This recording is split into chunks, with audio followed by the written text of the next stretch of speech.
जय श्री राम। नमस्कार, मैं धीरेन्द्र मोहन त्रिपाठी और आप देख रहे हैं यथार्थ संवाद। वाराणसी दुनिया का सबसे पुराना शहर कहा जाता है। यहाँ की हर गली में एक कहानी है और हर घाट पर एक इतिहास। इसी शहर को प्रधानमंत्री का संसदीय क्षेत्र होने का फायदा भी है और नुकसान भी। फायदा यह कि यहाँ बड़े बड़े प्रोजेक्ट आते हैं और नुकसान यह कि हर प्रोजेक्ट राजनीति के चश्मे से देखे जाते हैं। इन्हीं प्रोजेक्ट में से एक है शहरी रोपवे। कहा जाता है कि जब यह बनेगा तो यात्री मिनटों में कैंट स्टेशन से गोदौलिया तक का सफर कर सकेंगे। लोग अब भीड़ भाड़ वाली सड़कों पर घंटों जाम में फंसे रहने से बच जाएंगे। काशी विश्वनाथ मंदिर जाने वालों को बड़ी राहत मिलेगी। सुनने में यह सपना लगता है, लेकिन सपनों का हिसाब जब रुपए और पैसे में किया जाता है तो मामला गड़बड़ लगने लगता है। सरकारी दस्तावेज बताते हैं कि 3.75 किलोमीटर लंबे इस रोपवे को बनाने में 807 करोड़ रुपए लगेंगे। अब सोचिए, 3.75 किलोमीटर, इतनी दूरी तो आप आधे घंटे में पैदल चलकर भी तय कर सकते हैं, साइकिल से 10 मिनट में, स्कूटी से 5 मिनट, और यहाँ 807 करोड़ रुपए खर्च हो रहे हैं। सवाल उठना लाजमी है कि क्या सचमुच इतनी बड़ी रकम सिर्फ 3.75 किलोमीटर के रोपवे बनाने के लिए चाहिए? समर्थक कहते हैं कि यह समझना होगा कि यह कोई पहाड़ी रोपवे नहीं है, यह शहर के बीचों बीच से गुजर रहा है, जहां बिजली के तार हैं, मकान हैं, भीड़ है और सड़कें हैं। यहाँ सुरक्षा स्ट्रक्चर, स्टेशन, टिकटिंग सिस्टम सब कुछ चाहिए। और यह दुनिया के सबसे पुराने शहरों में से एक में बन रहा है। जहां पत्थर की खुदाई में इतिहास निकल आता है तो जाहिर है कि खर्च ज्यादा होगा। लेकिन खर्च से बड़ा सवाल पारदर्शिता पर है। 807 करोड़ रुपए का यह आंकड़ा सुनते ही लोग कहते हैं कि वाह, विकास हो रहा है। लेकिन कुछ लोग कहते हैं कि वाह, कमाई का मौका बन रहा है। भारत में विकास और भ्रष्टाचार अक्सर जुड़वा भाई जैसे लगते हैं। सड़क बनेगी तो टेंडर में खेल होगा, ब्रिज बनेगा तो लागत बढ़ाई जाएगी, रेलवे का ठेका होगा तो कमीशन चलेगा, और अब रोपवे बन रहा है तो सवाल उठ रहे हैं कि यहाँ भी कहीं ना कहीं कहानी वही दोहराई जा रही है। सोशल मीडिया पर तुलना चल रही है। कहा जा रहा है कि चीन में 224 करोड़ रुपए में बुलेट ट्रेन बन जाती है और यहाँ 807 करोड़ रुपए में सिर्फ रोपवे। लोग पूछते हैं कि क्या यह मजाक है, लेकिन असलियत कुछ और है।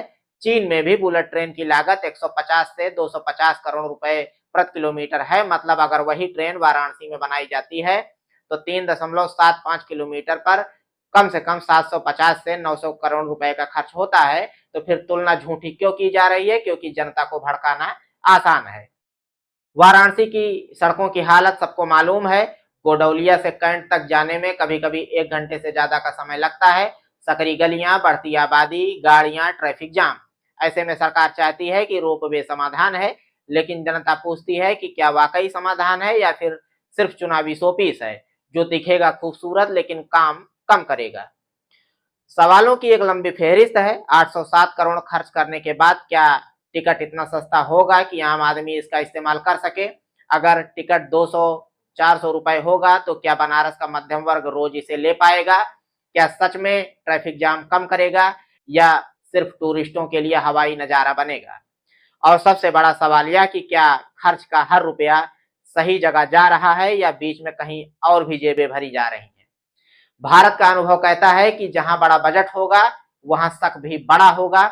बोफोर्स, कॉमनवेल्थ गेम्स, कोयला घोटाला, सड़क घोटाले, पुल घोटाले, सबने जनता को यही सिखाया कि सरकारी प्रोजेक्ट का मतलब है 30% जनता के लिए और 70% जेबों के लिए। लोग कहते हैं कि भ्रष्टाचार का कोई सबूत नहीं है, लेकिन जनता जवाब देती है कि जब तक भ्रष्टाचार का सबूत मिलेगा तब तक पैसा जा चुका होगा।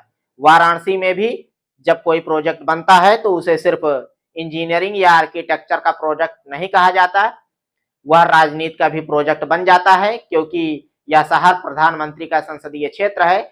यहाँ जो भी काम होगा वह चुनावी नारे का हिस्सा बनेगा, चाहे पुल बन रहा हो, सड़क बन रहा हो या कोई रोपवे। इसलिए इस प्रोजेक्ट के साथ सबसे पहले जोड़ी जाती है राजनीति। सरकार इसे विकास का प्रतीक बताती है। कहा जाता है कि यह दुनिया का पहला अर्बन पब्लिक ट्रांसपोर्ट रोपवे होगा। यह बताकर वाहवाही लूटी जा रही है, लेकिन विपक्ष पूछता है कि क्या यही प्राथमिकता थी? क्या शहर की गंदगी, सीवरेज, गड्ढों वाली सड़कें और प्रदूषण कम हो गए? अगर ये सब ठीक हो चुके हैं तो फिर शहरी रोपवे पर 807 करोड़ खर्च करना समझ में आता है। लेकिन अगर ये सब जस की तस बनी है तो विपक्ष कहता है कि ये दिखावे का प्रोजेक्ट है। मीडिया की भूमिका यहाँ दिलचस्प है। कुछ चैनल और अखबार इसे काशी का भविष्य बताते हैं, कुछ कहते हैं कि यह काशी को स्मार्ट सिटी बना देगा, लेकिन सवाल पूछने वाले चैनल चुप हो जाते हैं। वे यह नहीं बताते कि यह कितना खर्चीला है, टिकट कितना होगा और असल में कौन इसका इस्तेमाल करेगा। हाँ, विपक्ष की तरफ झुकने वाले छोटे मीडिया प्लेटफॉर्म जरूर सवाल उठा रहे हैं। वे कहते हैं कि यह तो जनता की पैसे की बर्बादी है, चुनावी प्रचार का साधन है। जनता की नजर में भी तस्वीर साफ नहीं है। एक हिस्सा खुश है कि चलो कुछ तो नया बन रहा है। लोग गंगा आरती देखने आते हैं या मंदिर जाते हैं, उन्हें लगेगा कि शहर आधुनिक हो रहा है। लेकिन एक बड़ा हिस्सा सोचता है कि क्या यह प्रोजेक्ट उसकी जिंदगी बदलने वाला है। वह अब भी रोज ट्रैफिक जाम में फंसेगा, अब भी गली के गड्ढे भरे जाएंगे कि नहीं, और यह रोपवे शायद सिर्फ बाहर से आने वाले टूरिस्टों के लिए काम करेगा। उन्हें ऊपर से गंगा घाट और शहर की भीड़ भाड़ का नजारा दिखाना है। राजनीति में इस प्रोजेक्ट का इस्तेमाल खूब हो रहा है। चुनावी रैलियों में कहा जाता है कि देखो हमने काशी को रोपवे दिया है। विपक्ष कहता है देखो हमने काशी को 807 करोड़ का बोझ दिया है। जनता इसी बीच में फंसी रहती है। उसे समझ नहीं आता है कि किसे सही माने, प्रोजेक्ट को या फिर बोझ को। लेकिन धीरे धीरे उसके मन में यह बैठ जाता है कि जब इतनी बड़ी रकम खर्च होगी तो कोई ना कोई तो जेब भर ही रहा है। यहाँ एक दिलचस्प बात और है, जिन लोगों को रोजमर्रा की जिंदगी में राहत चाहिए उनके सवाल कहीं दब जाते हैं, क्योंकि टीवी डिबेट में चर्चा होगी कि दुनिया का पहला अर्बन रोपवे में यही बन रहा है। विपक्षी प्रवक्ता चिल्लाएंगे कि यह घोटाला है, सत्ता पक्ष कहेगा कि यह विकास है और एंकर कहेगा कि जनता फैसला करे। लेकिन जनता का असली फैसला तो अगले चुनाव में ही सामने आएगा। और यही लोकतंत्र की सबसे बड़ी विडंबना है कि जनता को सवाल करने का हक तो है, लेकिन जवाब वही सुनाती है जो सत्ताधारी पार्टी चाहती है। इस बीच जो लोग सचमुच ट्रैफिक जाम में फंसे हैं, वे सोचते हैं कि क्या रोपवे उनके लिए बनेगा या सिर्फ पोस्टर के नारे के लिए। जब कोई नया प्रोजेक्ट बनता है तो जनता की जेब से बनता है, तो उसके साथ सबसे बड़ा सवाल हमेशा यही जुड़ता है कि क्या इसमें भ्रष्टाचार है। वाराणसी रोपवे के मामले में भी यही सवाल लोग पूछ रहे हैं। भ्रष्टाचार के सबूत शायद कागजों पर ना हो, लेकिन शक हमेशा खर्च से शुरू होता है। 3 किलोमीटर से थोड़ी ज्यादा लंबाई का यह रोपवे जब 807 करोड़ रुपए का बताया जाता है, तो आम आदमी का माथा ठनकना तो स्वाभाविक है, क्योंकि उसने हमेशा से देखा है कि बड़े बजट वाला प्रोजेक्ट का मतलब है कहीं न कहीं बड़ा खेल। लोग कहते हैं कि इसमें विदेशी कंपनी जुड़ी है तो पारदर्शिता होगी, लेकिन भारत का अनुभव कहता है कि विदेशी कंपनियां तभी तक पारदर्शी रहती हैं जब तक भारतीय ठेकेदार और नेता उन्हें वैसा करने देते हैं। जब टेंडर प्रक्रिया होती है तो उसके दस्तावेजों तक आम जनता की पहुंच नहीं होती। वहां तय होता है कि किसको ठेका मिलेगा, कितना कमीशन जाएगा और कौन सी जेब भरी जाएगी।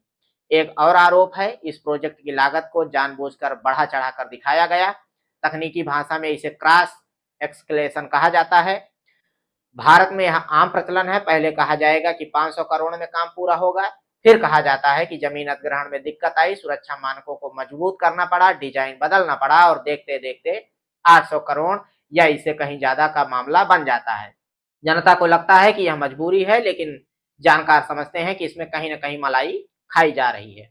कई लोग यह भी कहते हैं कि जब वाराणसी में बुनियादी समस्याएं ही हल नहीं हुई, गंदगी, नालियां, सड़कें, पानी, तो रोपवे पर आखिर इतना खर्चा क्यों? क्या यह प्राथमिकता होनी चाहिए थी? यही सवाल भ्रष्टाचार की शक्ल ले लेता है, क्योंकि जनता को लगता है कि यह प्रोजेक्ट विकास से कहीं ज्यादा दिखावे का प्रोजेक्ट है, और जब कोई प्रोजेक्ट दिखावे के लिए होता है तो उसमें जेबें भी भरने की गुंजाइश बढ़ जाती है। अब तुलना की बात करें, अगर इसी पैसे से शहर की बस सेवा को बेहतर किया जाता, मेट्रो का छोटा कॉरिडोर बनाया जाता या ट्रैफिक मैनेजमेंट सुधारा जाता, तो शायद आम जनता को ज्यादा फायदा होता। लेकिन मेट्रो या बस सेवा में नेता फोटो खिंचवाकर नहीं कह सकते कि यह दुनिया का पहला प्रोजेक्ट है। इसलिए चुनावी नारे के लिहाज से रोपवे ज्यादा चमकदार है। और जब कोई प्रोजेक्ट चुनावी प्रचार का हिस्सा बन जाए तो वहां खर्च की प्राथमिकता विकास नहीं बल्कि प्रचार होती है। यही वह बिंदु है जहां भ्रष्टाचार का दरवाजा खुल जाता है। भ्रष्टाचार सिर्फ पैसे की हेराफेरी नहीं है, भ्रष्टाचार यह भी है कि जनता की जरूरतों को नजरअंदाज करके चमकदार प्रोजेक्ट पर पैसे उड़ाना। भ्रष्टाचार यह भी है कि रोपवे का टिकट इतना महंगा रखा जाए कि आम आदमी इसका इस्तेमाल ही न कर पाए, फायदा सिर्फ टूरिस्ट और अमीर वर्ग को ही मिले। भ्रष्टाचार यह भी है कि मीडिया में इसके फायदे ही बताए जाएं और लागत, उपयोगिता और टिकट की कीमत पर कोई सवाल उठाए न जाएं। अब आप सोचिए कि क्या यह सब सिर्फ शक है या सच्चाई, क्योंकि भारत में ज्यादातर घोटाले सबूतों से नहीं, शक से ही शुरू हुए हैं। बोफोर्स से लेकर कोयला घोटाले तक हर जगह शुरुआत ऐसे ही हुई थी। पहले कहा गया कि विपक्ष का आरोप है, फिर बाद में निकल कर आया कि सच में गड़बड़ी हुई थी। वाराणसी रोपवे के मामले में भी जनता यही सोच रही है कि कहीं यह कहानी वही तो नहीं जो पहले चल रही थी। वाराणसी की गलियों से होकर जब यह रोपवे गुजरेगा तो नीचे खड़े लोग ऊपर देखेंगे और कहेंगे कि देखो, उड़ता हुआ विकास जा रहा है। ऊपर बैठे लोग नीचे देखेंगे और कहेंगे कि नीचे कीचड़ और जाम में फंसी जिंदगी कितनी छोटी है। और सरकार पोस्टर लगाएगी कि काशी अब उड़ान भर रही है, लेकिन आप सोचिए, क्या वाकई काशी उड़ान भरेगी या सिर्फ कुछ डिब्बे हवा में लटकेंगे। 807 करोड़ रुपए आपके टैक्स के पैसे, यह वही पैसा है जिससे आपके बच्चों के लिए बेहतर स्कूल हो सकते थे, अस्पतालों में दवाइयां आ सकती थी, जर्जर अस्पताल की मरम्मत हो सकती थी, मोहल्ले की टूटी सड़कें बन सकती थी। लेकिन अब वह पैसा हवा में उड़ जाएगा, आपको दिखेगा, चमकेगा और कैमरे में अच्छा लगेगा, लेकिन क्या इससे आपकी रोज की जिंदगी बदल जाएगी। जिनके घरों के सामने से यह रोपवे गुजरेगा, क्या उन्होंने कभी सोचा था कि एक दिन उनके आंगन के ऊपर से केबिन गुजरेंगे और उनमें बैठे लोग उनके घरों को झांकते हुए जाएंगे। क्या उनकी निजता की कीमत इस 800 करोड़ रुपए में जोड़ी गई है। सरकार कहती है कि यह प्रोजेक्ट दुनिया में अपनी तरह का पहला है। जनता पूछती है कि दुनिया में पहला है तो क्या जनता की जेब पर पहला बोझ यही डाला जाएगा। विपक्ष कहता है कि यह घोटाला है, सरकार कहती है कि यह विकास है। और अब जनता अभी तक यही नहीं समझ पाई कि विकास और घोटाले में फर्क कहां खत्म होता है और कहां शुरू। टीवी पर एंकर कहते हैं कि वाराणसी अब पेरिस बन जाएगा, लेकिन क्या आपने पेरिस की गलियों में कभी सीवर उफनते देखे हैं।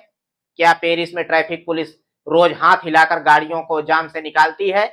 क्या पेरिस में लोग सड़क पर बैठकर इलाज का इंतजार करते हैं। अगर पेरिस जैसा बनना है तो पहले जमीन पर बनिए, फिर आसमान में बनिए। भ्रष्टाचार सिर्फ यही नहीं है कि ठेके में गड़बड़ी हुई या किसी ने कमीशन लिया। भ्रष्टाचार यह भी है कि जनता को पीने का पानी चाहिए था, तब उन्हें रोपवे दिया गया। भ्रष्टाचार यह भी है कि जब जनता को गड्ढा मुक्त सड़क चाहिए थी, तब उन्हें हवा में लटकता हुआ डिब्बा दिया गया। भ्रष्टाचार यह भी है कि जब जनता से पूछा ही नहीं गया कि उन्हें क्या चाहिए, तब उनके टैक्स के पैसों से यह प्रोजेक्ट बना दिया गया। अब सोचिए, क्या यह प्रोजेक्ट आपके लिए है या उन लोगों के लिए जो चुनाव से पहले रिबन काटकर तस्वीर खिंचवाएंगे। क्या यह प्रोजेक्ट आपकी जेब को हल्का करेगा या आपकी जिंदगी आसान बनाएगा। क्या यह प्रोजेक्ट विकास है या फिर चुनावी पोस्टर या फिर रंगीन झुनझुना। यह सवाल आपको खुद से ही पूछना होगा, क्योंकि मीडिया ने सवाल पूछना छोड़ दिया है। विपक्ष का आरोप सत्ता के शोर में दबा दिया जाता है और सरकार अपनी ही तारीफ में डूबी रहती है। ऐसे में अगर आप नहीं पूछेंगे तो फिर कोई नहीं पूछेगा। 807 करोड़ रुपए का यह रोपवे आखिर किसके लिए है, आपको यह पूछना तो होगा ही है। काश कि यह प्रोजेक्ट ईमानदारी से बने, काश कि इसमें भ्रष्टाचार न हो, काश कि इसका टिकट इतना सस्ता हो कि बनारस का आम आदमी इसका इस्तेमाल कर सके, काश कि यह सिर्फ पर्यटकों के लिए ना हो बल्कि रोजमर्रा की जिंदगी का हिस्सा बने। लेकिन भारत की राजनीति में काश हमेशा अधूरा ही रह जाता है। तो अगली बार जब आप वाराणसी जाएंगे और हवा में लटकते हुए इस रोपवे को देखेंगे तो जरूर सोचिएगा कि यह सिर्फ लोहे के तार और ढांचा नहीं है, यह आपके टैक्स का उड़ता हुआ सपना है। सपना कि एक दिन विकास जमीन पर भी उतरेगा, सपना कि आपके पैसों से सिर्फ आसमान में ही नहीं आपकी जिंदगी में भी रोशनी आएगी। लेकिन तब तक यह सपना हवा में लटकता रहेगा, ठीक उसी तरह जैसे यह रोपवे। तो मिलते हैं साथियों फिर किसी खबर में। देखते रहिए यथार्थ संवाद। कृपया चैनल को लाइक करें, सब्सक्राइब करें और शेयर करें। जय श्री राम, नमस्कार।